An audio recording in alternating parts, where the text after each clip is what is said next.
Hello, everyone. Welcome again to our introduction to the Christian Scriptures. This is the fall of 2022. This is one of the first introductory courses we're offering for our certificate in Christian Studies, which is just now coming into play. We will be offering this summer and this fall. So if you're interested in getting a 15 credit certificate in Christian Studies, please contact me and I'll send you the course list of all the electives that you can choose from. It only requires 5 courses in order to get this certificate. This course is being offered online, and we'll be hopefully putting more courses online in the near future. So this course, we're dealing with, we're in week 4, part 1 of week 4, the former prophets. And then later in the week, we'll be talking about the latter prophets. This is the introduction to the Christian Scriptures, taken from Arterbury, Bellinger, and Dodson, Engaging the Christian Scriptures in 2021. That's edition, the second edition. So here we go. Let's take a look at our outline. So the outline is the historical and social context of the prophets, the settlement in the land. We will talk about Joshua, the conquest, Judges, the movement to monarchy, Samuel, Saul, David, kingship in Israel, David's reign, the division of the northern and southern kingdoms, and then the latter prophets, which includes Jeremiah and Isaiah, and the minor prophets, also Ezekiel. And we'll talk about Amos and Hosea, Isaiah and Micah, and then we'll go from there. Okay, so let's begin. So here's a nice picture, a classic picture of the prophets of the Old Testament.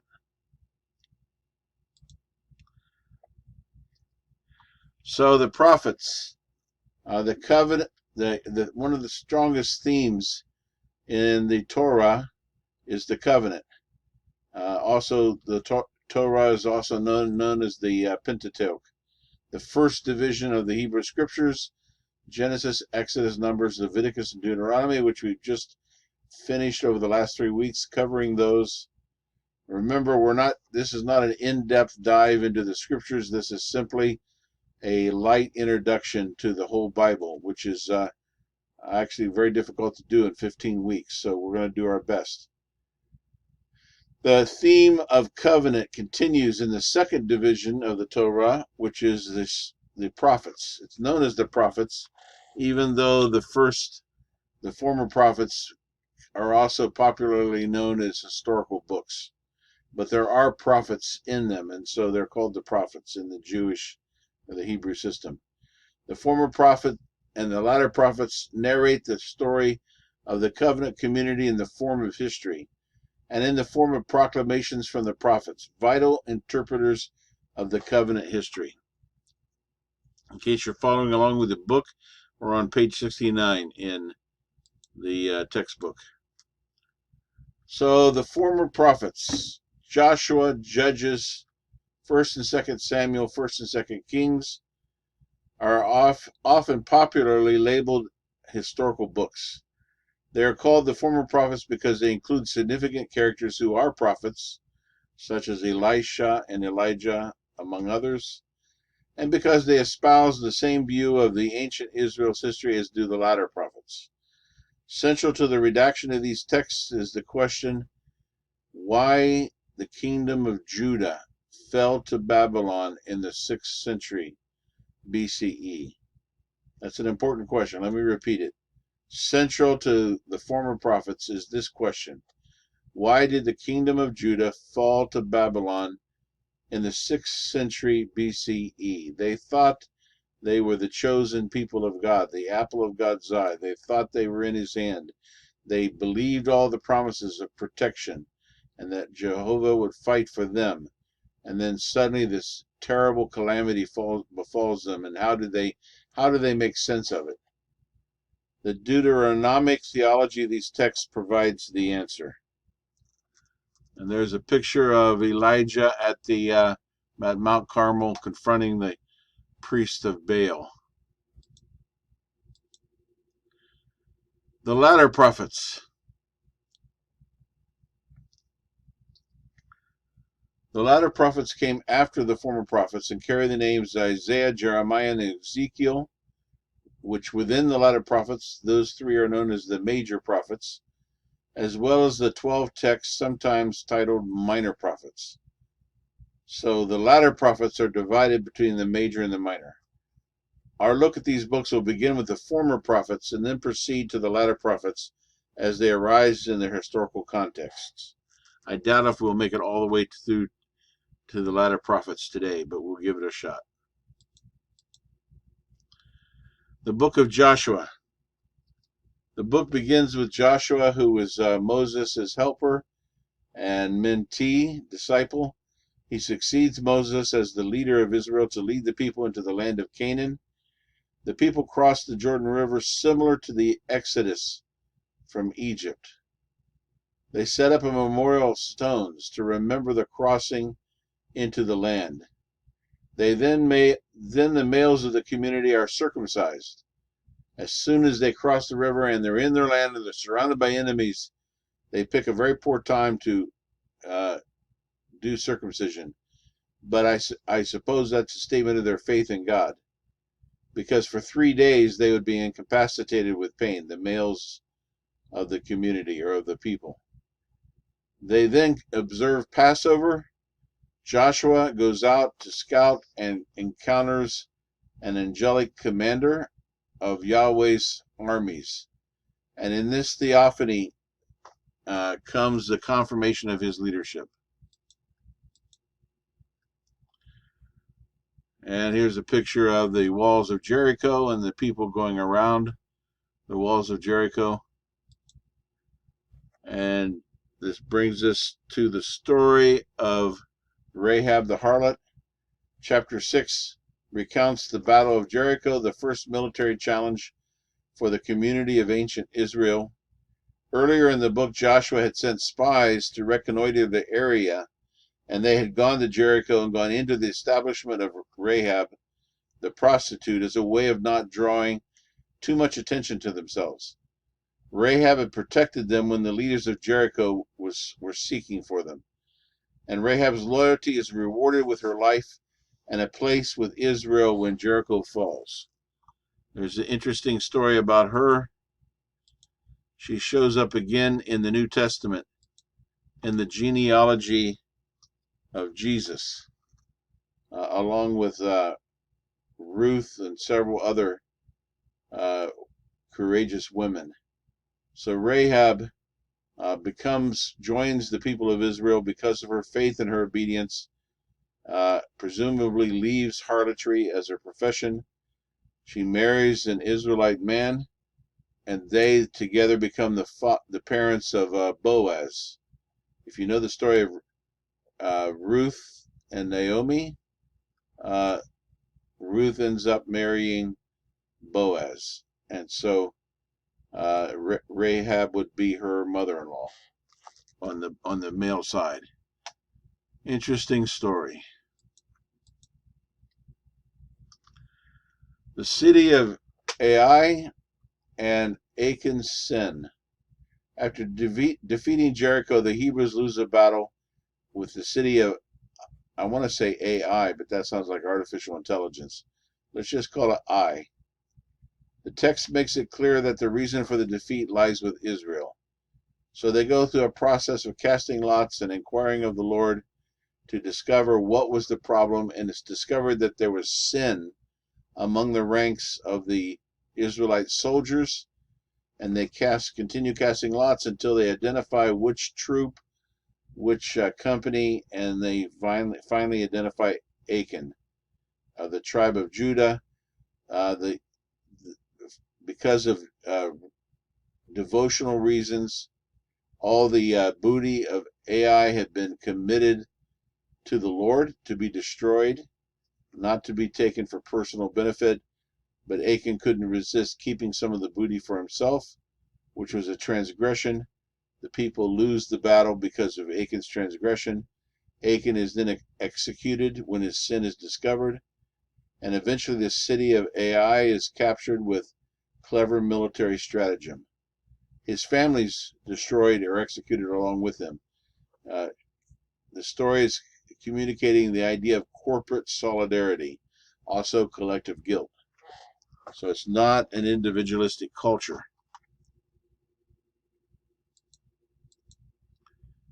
And here we have a map of the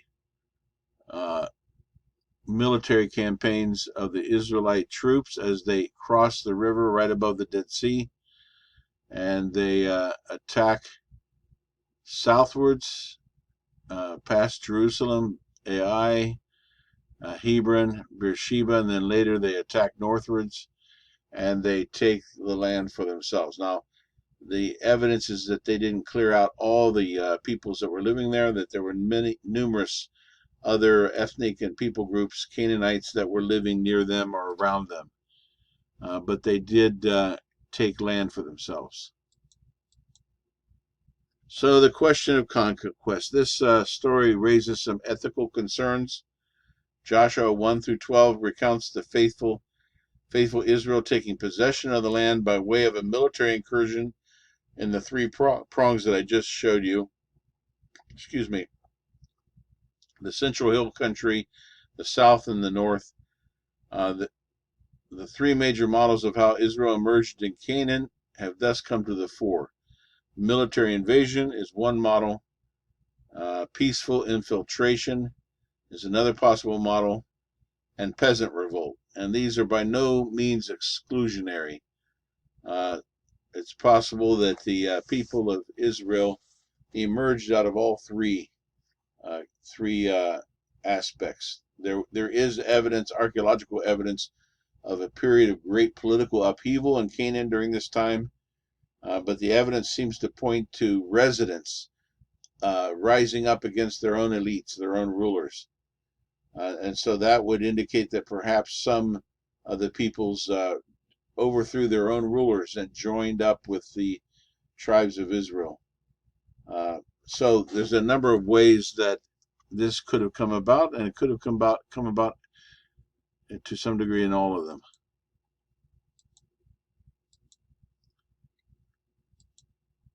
Wars of Yahweh. So again, this is a troubling ethical issue.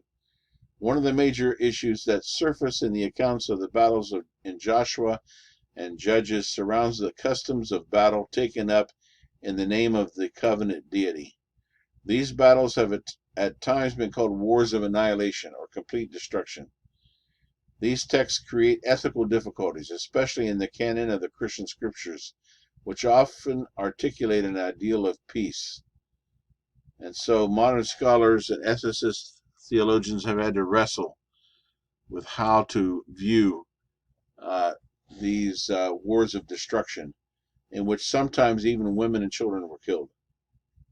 So the contextual considerations are that this kind of warfare was a normal part of the culture in which the people of Israel lived, and they were peoples of their time and their context.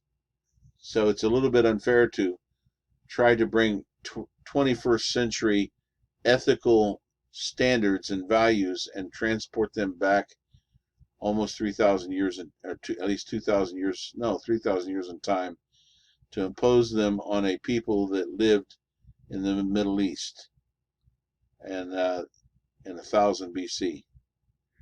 Divine revelation also comes in that context and culture. So God speaks to people and brings inspiration, and the inspired ones, the writers, write down the inspiration, but they write it down with minds and personalities and cultural lenses of that time period. The Stele of Mesha recounts a battle against ancient Israel on behalf of the Moabite deity of Chemosh. The cultural setting is important in considering these texts. This kind of historical instruction on warfare was given to the covenant community of ancient Israel and does not apply to any other nation in the past or the present. So it can't be extrapolated to other kinds of warfare. This was a unique situation, and that begs the question of whether God actually told them, gave them those instructions for battle, or they interpreted that God instructed them to battle. in those ways. I'll leave that up to you to consider depending on your view of the scriptures. I'll leave it right there. The book of Judges. So the book of Judges portrays early Israel as a loose tribal federation. It's not at all a centralized bureaucracy or a centralized nation state.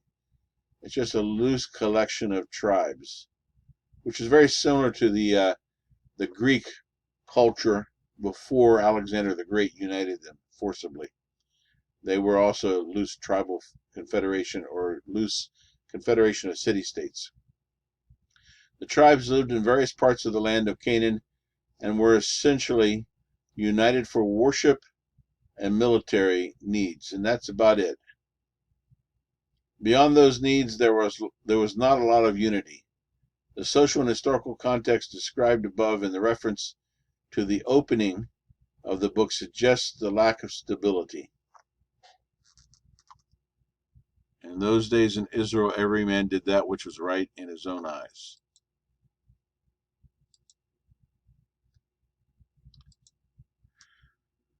So the bulk of the book of Judges narrates the stories of the major judges, which includes Othniel, Ehud, Deborah, Gideon, Jephthah, and Samson, among others.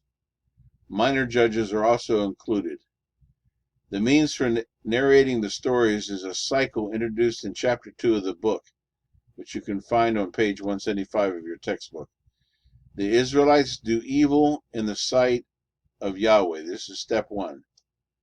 As a consequence, they suffer oppression. Step 2.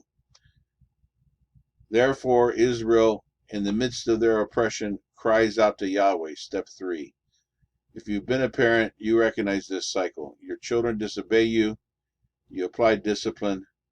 They're in pain, and they cry out for mercy. And this pattern repeats itself continuously in the book of Judges. Here is a image showing the various tribal configurations. You had Manasseh was split in two. The East Manasseh was in the Transjordan to the east of the Sea of Galilee, whereas Manasseh was up to the west. And you had Asher, Naphtali, Zebulun, and Issachar were also in the north, up near what would be modern-day Galilee. And as you go down, you have Gad and Reuben on the east bank, and you have Ephraim, Benjamin, Dan, Judah, and Simeon to the west of the Dead Sea. So this is a rough idea of where they were distributed. Of course, there was some give and take with this. Later on, the Philistines occupy a good part of the coast. Deborah and Barak. Chapters 4 through 5 recount the story of the prophetess Deborah, who was also a judge, and her general Barak. They joined together in order to defeat a Canaanite king named Jabin, who came against them, and his general Sisera. An Israelite victory celebrated in the poem of Judges 5. Not only was Deborah the leader of the judge and the leader of the tribes of Israel at this time, but also there was another woman who actually killed Sisera when he was in her tent by driving a stake through his head. Don't mess with certain people.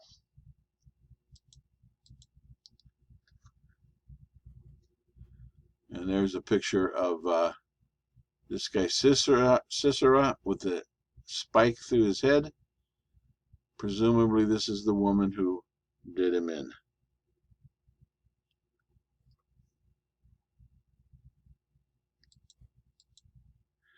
Gideon was another judge. Chapters 6 through 9 recount the story of the unlikely judge Gideon, who seemed to be weak and fearful, but Yahweh speaks to him, sends an angelic messenger, and turns his weakness into strength. Following Gideon's successes, his son Abimelech makes an unfortunate and failed attempt to create a monarchy. in early Israel, Judges 9. This was premature. Israel is headed towards a monarchy. Most societies evolve from loose chieftainships to centralized monarchies over time, but Israel's not there yet. Jephthah also delivered Israel from the Ammonites, but takes a rash vow that leads to the unfortunate sacrifice of his own daughter. The final major judge is Samson, a Nazarite who delivers the Israelites from the Philistines in between his womanizing activities and the breaking of his Nazarite vow. Samson can give us all great hope. And here is an artist's rendering of Gideon and his 300 courageous men with their torches and their trumpets charging the enemy.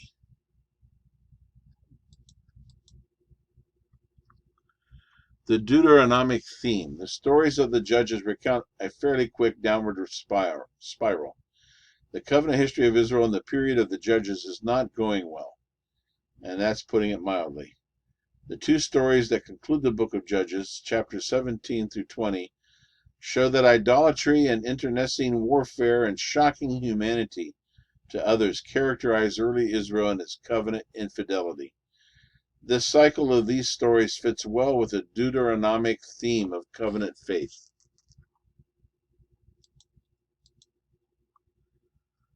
And in the conclusion of Judges, the cycle also demonstrates that repentance is the means of renewing the covenant relationship that Yahweh seeks for Israel. Even in the low point at the end of the period of the Judges, Yahweh has not abandoned the covenant relationship with Israel. In the conclusion of the book of Judges, chapter 21, verse 25, it says, "In those days there was no king in Israel.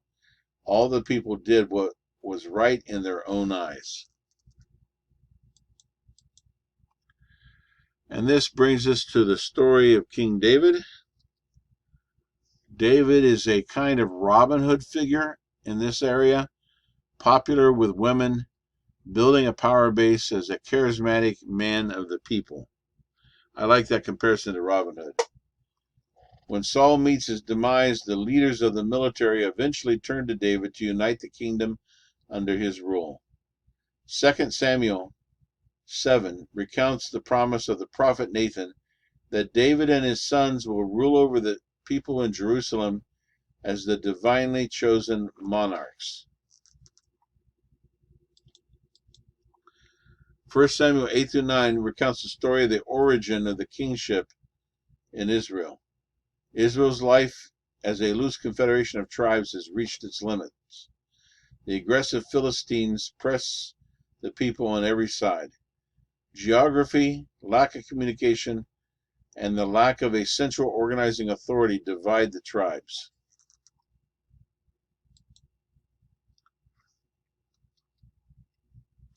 So David's reign is told also in 1 Samuel. David, the shepherd boy and musician, then begins a public career, first in the service of King Saul. He defeats the Philistine giant Goliath, and his fame begins to spread. Central to David's reign is the move to make Jerusalem the capital city of the kingdom and the center of worship of the covenant God Yahweh. One of the strategic reasons why David chose Jerusalem to be the capital city and the center of worship was that Jerusalem was a city with no tribal loyalties in Israel. So it's kind of like Washington, D.C., or Mexico, Distrito Federal, DF. It's not part of the states, or it's not part of the tribes, and so also it's in a high rise on some low mountains, and therefore is easily defendable.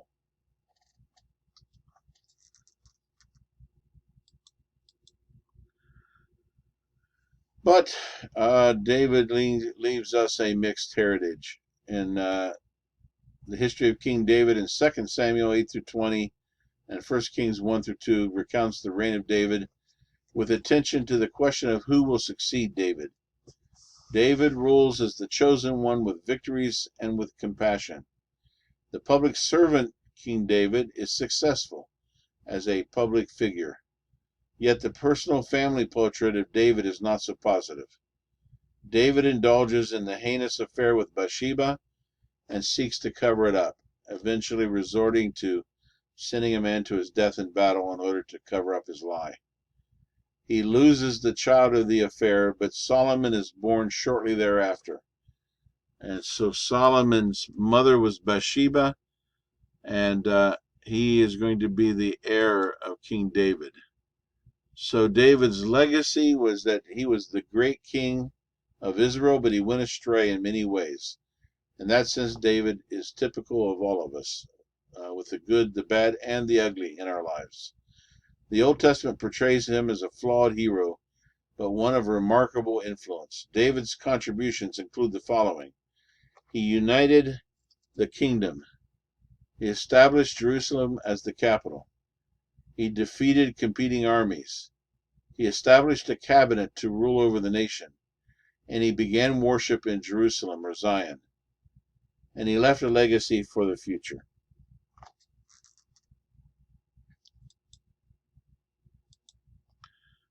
The Davidic covenant. So we've seen how the Torah and now the prophetic books are filled with an emphasis on covenant and promise. The books of Samuel and Kings, in line with the Deuteronomic view of history, have an uneasy response to monarchy and its power. The issue is not the success of the royal house or the popularity of the king, but faithfulness to the covenant with Yahweh. In fact, Samuel actually almost sounds like he tries to talk the people out of demanding a king before he chooses Saul. And there's a whole interesting theological you can study on the nation state and on the view of nationalism and patriotism from the sermon of Samuel to the people of Israel about kingship.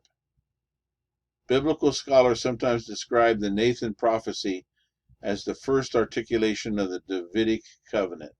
So we had the Noahic covenant, that God would not destroy the earth again with water. We have the Abrahamic covenant, that God would make the descendants of Abraham a great nation, a great multitude like the stars in the heaven, and that he would give him the land of Canaan as his possession. Now we have the Davidic covenant, in which his descendants will rule over Israel in perpetuity.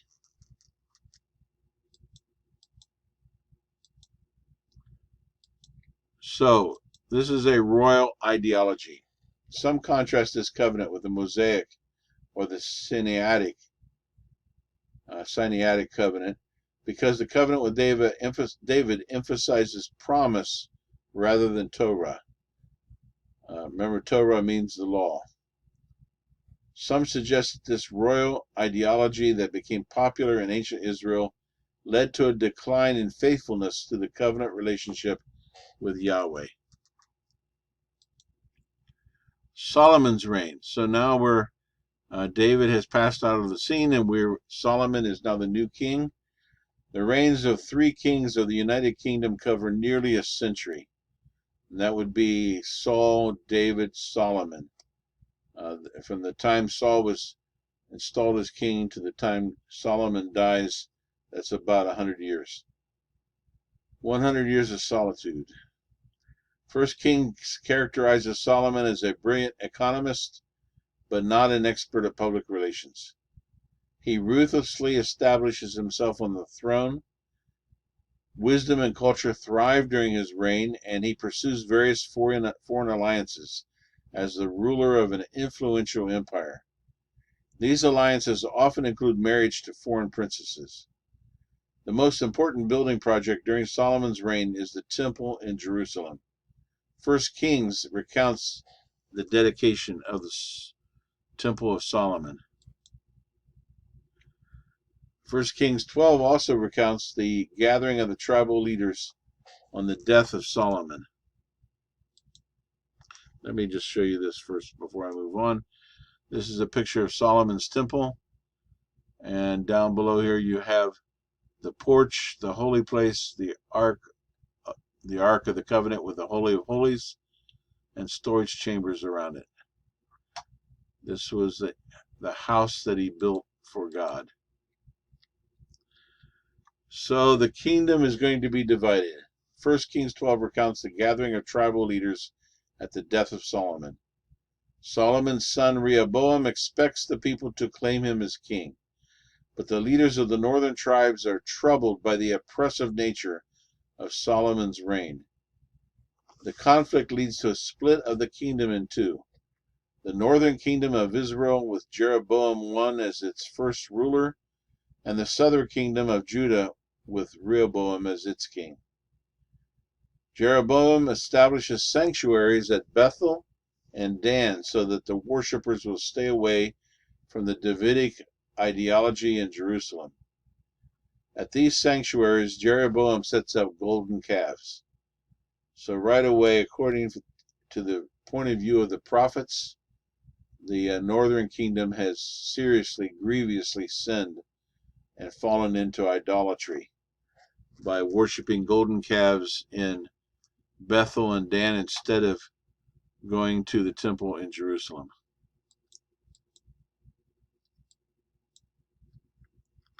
The northern kingdom of Israel, King Omri establishes Samaria as the northern capital, and he and his son Ahab are successful economically and militarily. Remind me, I guess you can't remind me, I'll remind myself, to come back and make some comments about the modern New Testament Samaritans and the lost tribes of Israel.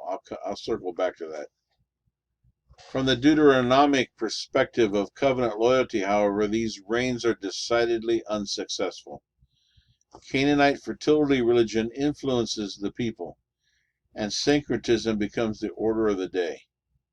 Ahab marries Jezebel, a worshiper of Baal Melkart, and difficulties ensue according to the covenant pattern of the consequences for keeping and breaking covenant.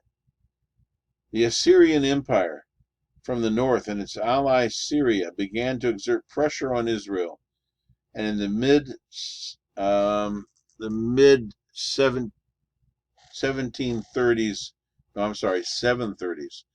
the mid 730s BCE, things come to a head with what is often labeled the Syro-Ephraimite crisis. So that's the 8th century before Christ, BCE, before the Common Era.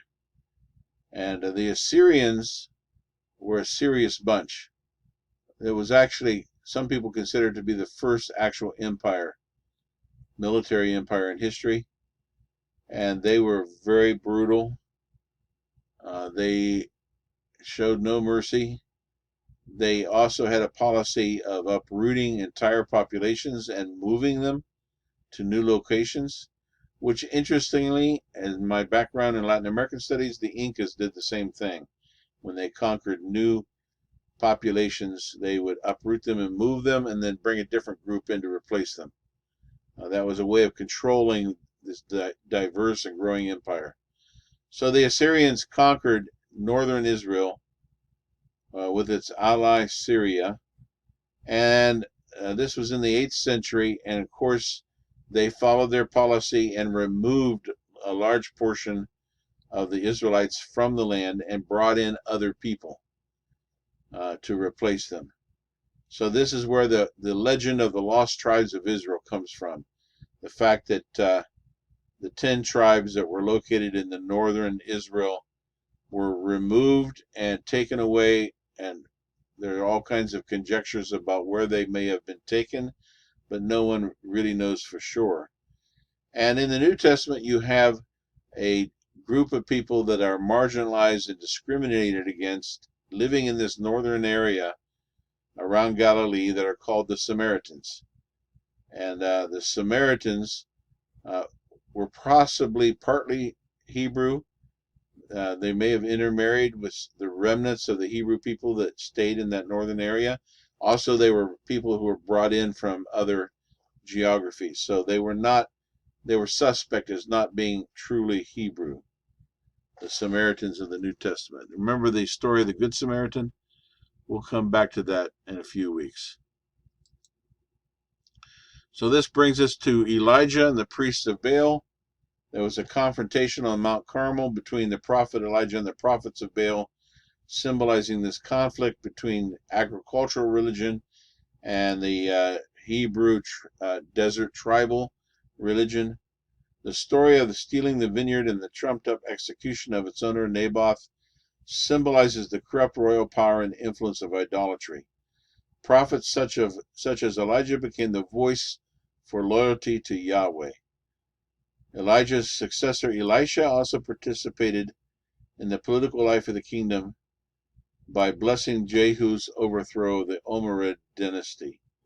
And I think I'm going to stop there. I hate to skip over the story of Elijah so quickly. It's such an amazing story. It deserves more time and attention, but I'll come back next time, probably tomorrow, and finish up the story of Elijah and the latter prophets before we move on in our study. Thank you very much. Don't forget, we have a certificate of Christian Studies. Check it out. Let us know if you're interested, and I'll finish part 2 of the former and latter prophets tomorrow. Thank you. Take care.